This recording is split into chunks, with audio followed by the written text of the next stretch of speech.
Good morning. शुरुआत सीमेन energy के साथ कर लेते हैं। कंपनी ने अपने क्वार्टर 4 के जो नंबर है उनको पेश कर दिया है। क्या स्ट्रॉन्ग क्वार्टर कंपनी ने रिपोर्ट किया है इस टाइम पे। अगर पैट देखा जाए तो इसमें करीब करीब 31% की बढ़ोतरी देखने को मिली है। इनफैक्ट इनका जो ऑर्डर बैकलॉग है वहां पे भी 47% का जो इजाफा है वो दिखाई दिया है, जिससे कि आगे चल के जो अप्रोच है वो कंपनी की ऑप्टिमिस्टिक दिखाई दे रही है अपने ऑर्डर्स को लेके।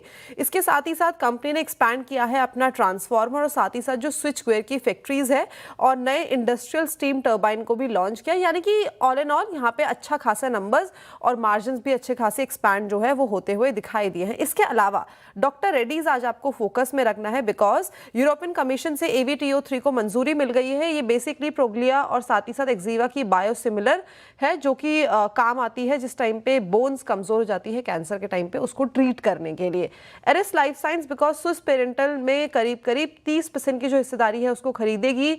और अगर हम इसका पूरा का पूरा डील की वैल्यू देखी जाए तो 423 करोड़ की जो है वो मानी जा रही है। और जो बेसिकली ये काम है ड्रग मैन्युफैक्चरिंग पर फोकस यहाँ से बढ़ता हुआ नजर आएगा। BEL और साथ ही साथ जो स्फ्रान इंफ्राटेक है उसके बीच में JV साइन हुआ है और जो JV है वो हैमर मिसाइल के प्रोडक्शन और साथ ही साथ जो सप्लाई मैन्युफैक्चरिंग है उसके लिए साइन किया गया है। हुडको आज आपको फोकस में रखना है, बिकॉज हुडको और साथ में national institute of urban affairs के बीच में MOU साइन किया गया है। सिजिल इंडिया आज आपको फोकस में रखना है। महाराष्ट्र में इंटरस्टेट ट्रांसमिशन के लिए कंपनी को जो है वो ऑर्डर दिया गया है। जो ऑर्डर की वैल्यू जो है, जो टोटल कॉस्ट है वो 380 करोड़ का माना जा रहा है। पारस डिफेंस आज आपके फोकस में रहना चाहिए, बिकॉज IUAC के साथ दो MRI मैग्नेट सिस्टम बनाने के लिए कंपनी ने जो है वो करार कर लिया है। इनफैक्ट डायमंड पार आज आपके फोकस में। अडानी एनर्जी से 276 करोड़ का कंपनी को जो है वो ऑर्डर मिला है। Basically AL59 zebra conductor supply करने के लिए ऑर्डर दिया गया है। रखिए ये सारे इंटरेस्टिंग स्टॉक्स रडार पे। लाइए आज की ब्रोकरेज रिपोर्ट बताता हूं। अच्छा, चुनाव वाला स्टॉक है जो इवेंट्स कैलेंडर में मेंशन भी हो रहा होगा। आज Tata Motors passenger vehicle radar पे रहेगा।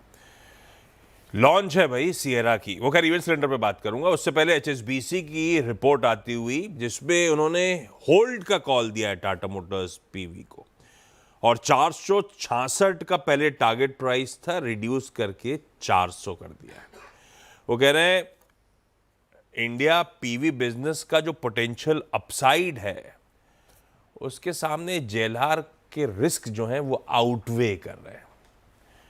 काफ़ी कुछ बताने के बाद वो, हालांकि उनका कहना है कि PV बिजनेस को ये सब लॉन्चेस, सिएरा के आने वाले PLI बेनिफिट्स, नेक्सॉन EV के, हैरियर EV के Q3 Q4 में ये सब बढ़िया पॉजिटिव बैठेंगे। पर दिक्कत क्योंकि JLR की बढ़ रही है, मिसअलाइंड है उसका फोकस, और इसीलिए HSBC मानता है टारगेट रिड्यूस करनी चाहिए और इस समय होल्ड की रणनीति ही रखनी चाहिए।